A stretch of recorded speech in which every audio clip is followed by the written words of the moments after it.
এতটা রোদ গরম পড়েছে যে দমে কুলাচ্ছে না, ভীষণ ঘেমে যাচ্ছি রান্না করতে লেগে। তো রান্না করছি, সবাইকে জানাই শুভ দুপুরে অনেক অনেক শুভেচ্ছা ও ভালোবাসা। কি কি রান্না করছি চলো সঙ্গে থাকো, আশা করি ভালো লাগবে। আমাদের বাড়িতে যে কোনো আত্মীয়ই আসুক না কেন, তো সকালে একবার হয়ে গিয়েছে, দুপুরে এখন রান্না হচ্ছে। এই যে গরম গরম ভাত হচ্ছে এখানে, আর এই যে খাসির মাংস হচ্ছে, পোস্ত দিয়ে কাতলা মাছ করেছি, করলা ভাজা করেছি, আর এই যে আলু পটলের রসা করেছি। যেহেতু মেয়ের শরীর খারাপ, আর প্রত্যেকটা দিনই আমি খাওয়াই। এই যে মৌসুমি লেবু আর পেয়ারা কেটে দিয়েছিলাম, খাওয়া হয়ে গেছে, আমিও খেয়েছি। এগুলো পরিষ্কার করতে হবে।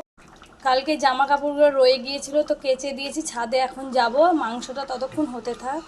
দেখতে পাচ্ছ কতটা রোদ গরম, তাকাচ্ছে না, শুকিয়ে গেছে। তুলে নিই। টাটা বন্ধু।